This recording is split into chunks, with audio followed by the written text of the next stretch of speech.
Le mot kélude. Amy, c'est quoi pour toi? Une sorte de betterave. Une grosse araignée qu'il n'y a pas au Canada. Je sais pas, du charbon. Je sais pas, là. Quelle qu'est-ce qu'il y aurait dans le mot quelle? Moi, ça me fait penser à du charbon, on dirait. Du charbon? Oui, peut-être des roches qui est chaude. OK, une dernière chose. Je vais vous donner 2 feuilles. Vous allez me dessiner pour vous, si je vous dis kélude, encore une fois, c'est quoi le kélude? Je vous donne des feuilles.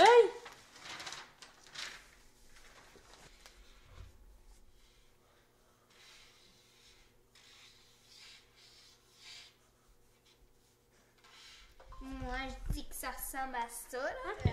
Des petites fils. Ça, pour vous, c'est la représentation du kélude? Oui, je crois ça, là.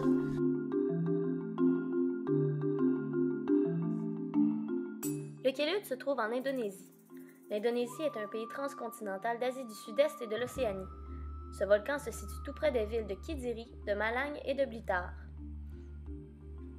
Avec plus de 17 508 îles, il s'agit du plus grand archipel du monde, un pays qui y habite plus de 253 610 000 habitants sur plus de 1 900 000 km². Plus précisément, le volcan se trouve sur l'île de Java Est, qui est dans l'océan Indien.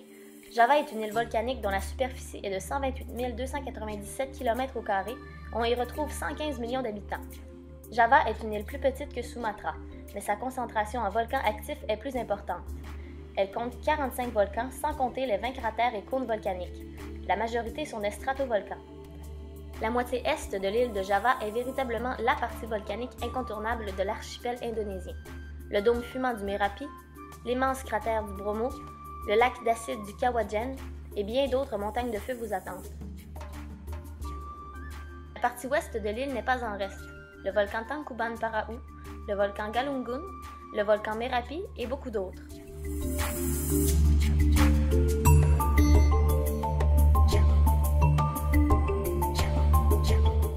Le kélude est un volcan stratovolcan, c'est-à-dire que sa structure est constituée de l'accumulation de coulées de lave au cours des différents stades éruptifs. Il prend une forme de cône à cause de sa lave pâteuse qui s'écoule difficilement. Des retombées de cendres et de dépôts causées par des nuées ardentes partant du sommet du volcan. À la suite des éruptions, un nouveau cône se crée dans le cratère du volcan. Le kélude a une altitude de 1731 mètres. Ces éruptions sont de type plinier, c'est-à-dire qu'il comporte une lave très pâteuse puisqu'elle est très riche en silice. Les gaz carboniques ne peuvent se libérer, ce qui cause une énorme pression dans la chambre magmatique. Cette pression produit des explosions qui pulvérisent la lave et parfois projettent des cendres à des dizaines de kilomètres en hauteur et atteint la stratosphère. Le panache volcanique retombe sous son poids et dévaste les flancs à des kilomètres à la ronde. Ce type de volcan est surtout retrouvé dans les environs de la ceinture de feu du Pacifique. Sur l'échelle d'indices de classification explosive, 0 étant non explosive, à 8 étant explosive méga colossale, le volcan peut exploser entre 3 et 8.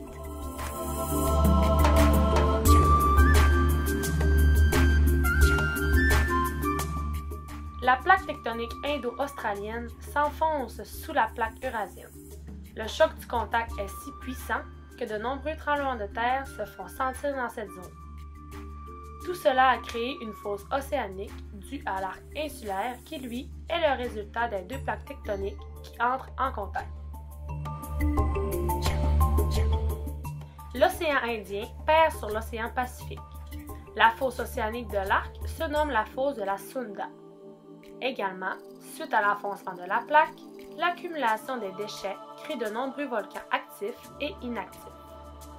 Ces volcans rejettent le trop-plein d'énergie, les gaz et le magma.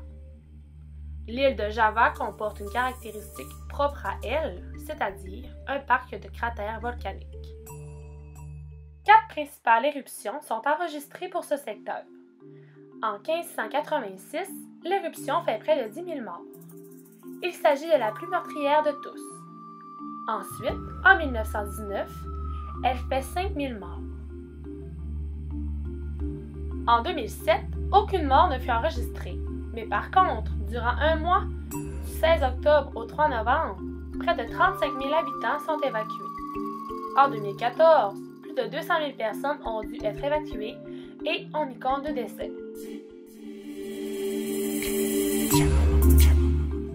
L'Agence de gestion des catastrophes s'occupe de délimiter le territoire à évacuer lors de telles catastrophes. En effet, elle a affirmé que 200 000 personnes habitaient à 10 km aux alentours du mont Kelud, dans 36 villages respectifs. Ils ont tous dû être évacués d'urgence. En Indonésie, située sur la ceinture de feu du Pacifique, on retrouve 130 volcans actifs. De nombreux tremblements de terre et d'éruptions volcaniques sont remarqués dans cette zone.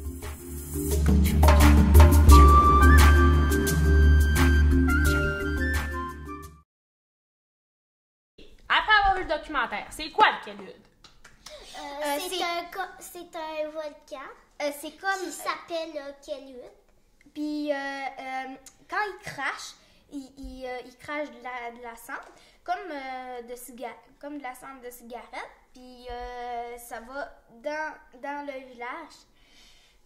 Puis c'est sur l'île de Java. OK. À la suite de votre super premier dessin, maintenant, c'est quoi le vrai dessin du Kelud?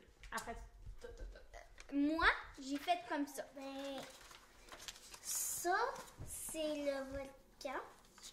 Ça, c'est le village. ça se ressemble beaucoup, hein? Pas tout.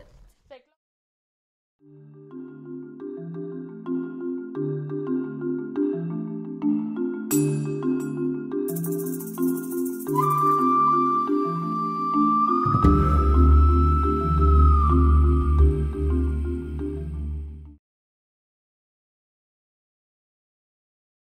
le nom du volcan, ma chérie. Il y a de la cendre.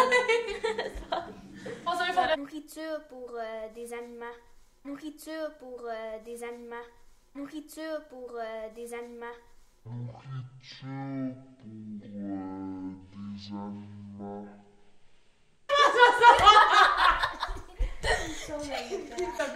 C'est la nourriture pour des aliments.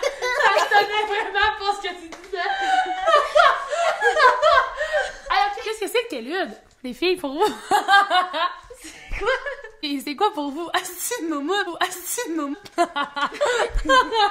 Et là,